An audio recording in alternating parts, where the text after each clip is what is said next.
What's going on, Wastelanders? We're headed back east today for our 6th episode of Fallout 3 Faction Warriors, and hey, you know what's awesome? Druids. You know what else is awesome?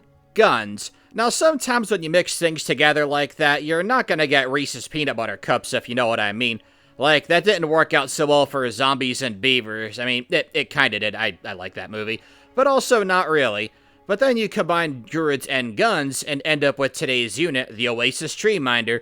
Oasis is an anomaly amongst the capital wasteland, and definitely where Bethesda was the most in their element when it came to this game's design. And I say that with love because Oasis was really fun, if a little short. The Treeminders were pretty interesting too, but how can they match up to the other units we've seen in this series so far?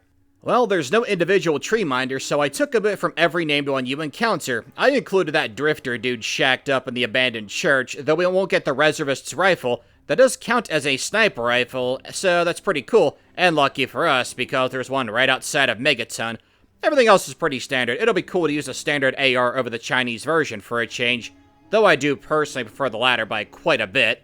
Always love playing around with fist weapons too, so the brass knucks I'm sure will get some love. And hey, we can take a rank or two of Iron Fist, so that'll be neat. And if you're new here, first off, welcome, and it's great to have you along for the journey. Second, just know that these runs are not like my typical challenge video format.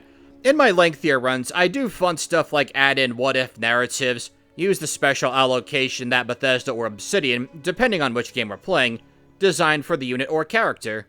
In Faction Warriors, we're not in character at all, and while in FNV I stick to a universal allocation due to charisma being worthless in that game, in Fallout 3, I do keep 10 Charisma and 9 Intelligence as staples for each unit, as we're not only trying to go fast, but engage in as few battles as possible. So 10 Charisma plus dumping points into Speech guarantees that we'll finish the run without battling the final boss. 9 Intelligence because Dr. Lee is a real bro and keeps that Intelligence bobblehead nice and warm on the lap desk for us. Now in Fallout 3, Perception is typically considered the dump stat, and for our Druid gun nut, we've also dumped Luck in favor of boosting our physical stats, namely Endurance, as this special stat is what dictates the unarmed skill. I'll put that special allocation on screen as we begin our assault on Jefferson Memorial. 6 Strength, 1 Perception, 8 Endurance, 10 Charisma, 9 Intelligence, 5 Agility, 1 Luck. Now, because I loaded from a previous save to skip over Vault 101, we are going to subtract the time it took for us to escape from Vault 101 from our final score, which is rounded up to about 24 minutes, just for the sake of ease. Now, whether you're new to the channel or a veteran of the Midlothian Odyssey experience, I'm gonna tell you what I'd like to tell my ex. Buckle up, Buttercup, because you're about to go for a ride. No, not that kind of ride, you stop that. I mean a drive around town, and, we don't have wheels in this game. So instead, we are going for a very enthusiastic walk around the capital wasteland. You get your mind out of that gutter. J-Mem is always first up on our tour list chopping block because we're gonna come here anyway after we rescue Father of the Year, so that he can come over here and continue to make the lives of everyone around him even worse. It is a great place to rack up some experience points and get some minor loot as well. Though we're trying to avoid what battles we can, we do have to kill every last big green inside of this facility. Though we can leave a couple stragglers topside so that the Enclave goons who land later on can get on the fun as well.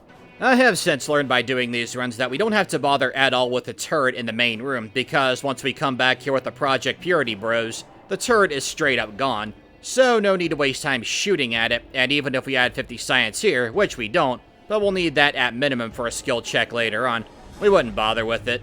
As usual, it's the super mutant brutes we gotta worry about, though this time around I only encountered one, and it was in the Rotunda. And I figured despite our diverse array of weapons, the best option here is to go for the combat knife against the regular super mutants, but once we fight the brute, gonna switch over to the AR, let that get in on some of the action as well. As we make our way on over to him, climb up the stairs, here we go into VATS mode, target the head. It could definitely be better results, so we're just gonna shoot in real time here. We'll just have to backpedal down the stairs, something every WoW hunter would hate me for saying. And once we take him out, we also get some 556 ammunition as well, so not all is lost. We'll pivot on over to the basement. Again, it is Super Mutant Brute down here, which is very rare, and I'm very much okay with that, because after this guy goes down, we're done here. After leaving J-Mem, we're gonna get Rivet City on our fast travel. Won't go there yet, though, because we do need to discover Smith and Casey's garage, as that's where James is held up. And after getting that on our trusty little Pip-Boy, we'll head up to Lamplight Cavern so that we can fast travel there as soon as we escort Lee and the Science Bros to the Citadel. While we travel to Lamplight and battle the usual green giant burst harassing radiation cows, just a quick channel update. We passed 1K, which is awesome. I'll be opening up channel memberships real soon, and for the most part, it's basically going to be a tip jar for anybody who wants to chime in. Also got the best name ever, Super Thanks for one-offs. If that's your preference, you can be a super bro, and I'll super thank you for your generosity. I figure I'll eventually open a Discord server, which will never be paywalled, something I find utterly ridiculous in the first place. Those who sign up will get their own private channel, and I think that's fair, but as for the Discord server itself, the upcoming one anyway, nope, that one will be free to join always. The show is, and always will be free, and if you do consider, all I ask is that you put you and yours first. I'm doing just fine, actually due for a pretty sweet opportunity, so make sure you take care of yourself before considering any sort of donation or commitment. When I do open it, I'll let you guys know in the community page. And thank you for being tolerant of my little e-begging scheme here, so let's get back to the action, shall we? Good time, too, because we're about to discover Lamplight Caverns and then make our way back to Smith Casey's garage for the obligatory mention of Tranquility Lane, or as I like to call this section, speedrunning the destruction of Dr. Betty's life. And this time I do have a brand new sticky note on my laptop as I do this little section because I always forget the sequence in which this goes. After that, because we don't care about any narrative in this series, we can jump straight to when the Enclave invade J-Mem and we can start taking them out. Now, this part coming up's real important here. Got to audition for my Stormtrooper aim just to stay consistent, and luckily, I am still very good at missing my shots. Now, the obvious solution against a guy with a ton of power armor and energy weapons is to go in fisticuffs, and surprisingly, it actually works out, although that is the most damage that Enclave Goon has done to us up until this point. Faction Warriors or standard Fallout 3 challenges otherwise. I figure it's time to go ahead and give our AR some lovin' here. It turns out that was the right call too, because the Enclave Goon almost goes down through one use of VATS mode. We take him down soon thereafter, and we're gonna segue on over to Taft Tunnels pretty easy because at our level, we're mostly just fighting standard feral ghouls. There's usually one, maybe two feral ghoul roamers, but they're not that big of a deal. The roamers have the potential to hit us pretty hard, but with our weaponry, we can take them down faster than they can take us out. Alright, here's what we have that 50 science check for, to skip over Murder Pass, and this took me quite a while actually. It could potentially cost us a spot in our ranking. But hey, on the flip side, upon opening the safe, we get 2 stealth boys, so we don't have to backtrack to the final room of Murder Pass. That's awesome. By next level, we'll have 100 speech, so we won't have to worry about the showdown with Colonel Autumn. Going to help quite a bit. With our glorified pest control duties out of the way, we can start on our assault on the super mutants here at Vault 87. I figure due to our light armor, best for us to backtrack, close the door, and as they're opening it, we get some free shots on these guys.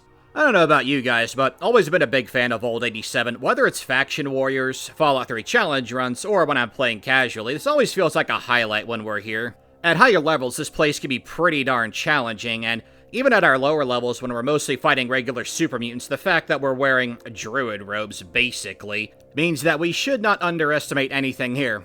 Except the centaurs, because the centaurs are weak, and not scary. Never have found them scary. And as we're beating down this brute here, we do have A rank in Iron Fist, so our unarmed damage is a little bit better. And we usually take out the super mutant on the walkway, but this time around I actually didn't and forgot that he was up there because I'm so used to just going over there, using the stealth blade moving forward, but a little bit of a delay, not a big deal. And in the interest of engaging in as few battles as possible, that's what this little stealth boy section is for, skipping over all these guys. Not going to pay a little visit to our favorite average locked door this time around, as there's no real need to. When we don't get good luck with stealth boy RNG, I will risk the biscuit, waste a little bit of time opening that door, because hey, I figure it's worth wasting a couple of seconds if there's a stealth boy inside of the safe or one of the lockers. Now, as we make our way to Fox here, we are going to free him. Don't worry, though, because when Fox goes into the irradiated chamber for the Gek, he kind of takes his time, and that's perfectly cool in casual play or in other Fallout 3 challenges where we make use of him. Having him along for the ride to take out the other super mutants is very helpful, and you can get him to move faster by baiting him into the super mutants' aggro.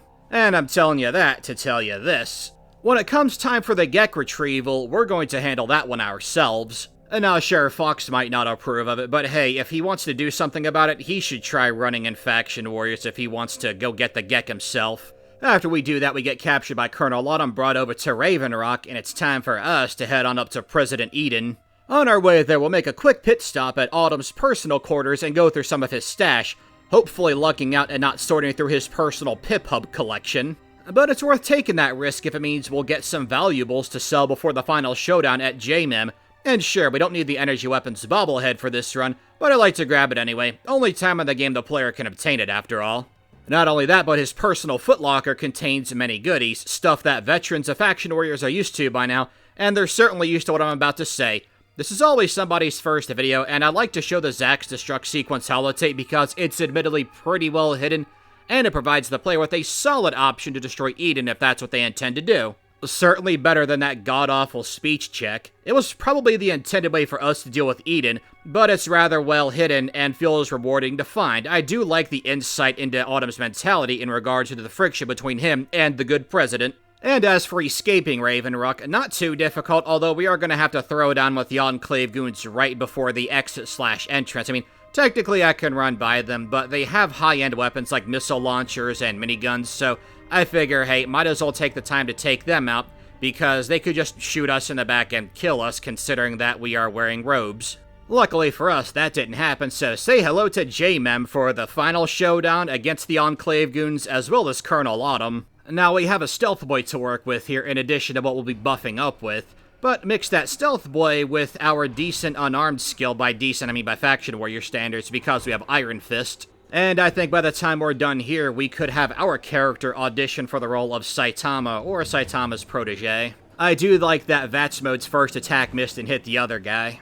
Just one more guy to take out, and once he's out of the picture, this is one of the fastest times we've had going through JMEM.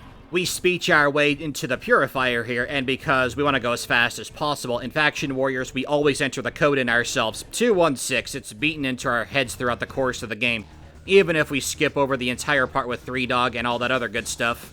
Okay, so I mentioned at the start of the video that I reloaded from an early save, my very first Fallout 3 challenge run as Butch Deloria. So we'll go ahead and pop up that time to show just how much time it took us to get out of Vault 101. Subtract that, rounding up to 24 minutes, just a reminder. Code is punched in, and we are done with the run. I really hope you guys had fun with that one. It was cool to give the Oasis Treeminder some love. I really have to find a way to get up there for one of my challenge runs, because, I mean, yeah, I could just go up there, but the characters that we're playing as would need a reason to go up there. Guess that means I just have to kill the Drifter and loot him and get that note. All things considered, I would say that our Druid bro did pretty darn good here. Next up on Fallout 3 Faction Warriors is Riley's Rangers. It's that and one more, and then we are done with Faction Warriors. Thank you guys once again for watching, and I will see you at the next video. Take it easy, guys. Bye.